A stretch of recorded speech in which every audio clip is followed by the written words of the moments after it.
So hi guys, let's try this #1 soft drink. This is a soft drinks, love. Yes. Soft drinks here in Switzerland. It's called Revella. So this is the famous drinks here in Switzerland. So let's try. And I'm so curious what it tastes. Mommy, can I ever try? Really? Did you try this already? No, wait. It's a moment of truth. So ito yung famous nila dito. Let's say sa atin, like, pag tinanong anong famous what is the famous food in Philippines, let's say adobo or Coca-Cola or let's say Jollibee or something. But here in Switzerland is this one. It's Revella. This is their #1 drinks here. Let's try na. Sus.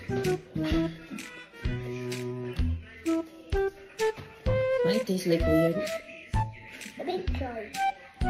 It's not bad, but in my opinion, I don't understand if it's like sour or sweet or whatever. It's like weird, no? Yeah. Let me try. I like some. But the bubbles, it's not like the same of the Coca-Cola. That kind of annoying. This one is not too much. But the taste, for me, it don't taste bad, but also not really that good. oh, it tastes like the water, the one you buy, the water with the taste. Mommy, it tastes like Yeah. It tastes like Sprite. What do you think? The taste? Tastes like Sprite. No, it's very far from the Sprite. No, it's not the same. I like Sprite. Oh, Well, we bought that. How much is that, love? €1.59. It's Swiss francs pala. So it's 90 pesos. 90 pesos. No, it's 90 pesos siya, guys. In Philippine price, but here it's 1 Swiss francs. Let's try their bread. Mommy, can I? Kahiaan? Can I have some? Yeah, you can have. Okay. Mommy said yes. Can you eat it naman? Ay, samo. Kaya ginaibay na. Samo. Pareho lang ang bread. Same lang. Yung pinakagusto ko dito yung mga bread nila. Masarap. Pero ito, fresh ba? Mga ganun. Hindi kayo sa Pilipinas niya ininit lang. Pero mga bread na rin, murag, ihapak nimo sa mga ulo mo.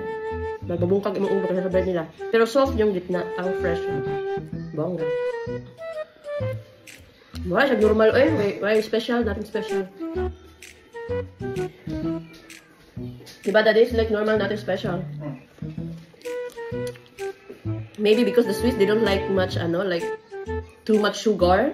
Not too much. Yeah, they don't like that, and they don't want like too much carbonated because they prioritize here more healthy stuff. Cherries. And now you Google what's it made from, Revella. It's Switzerland, diba? No, from what? What's the secret ingredient? The ingredient. Huh? I'm curious about that.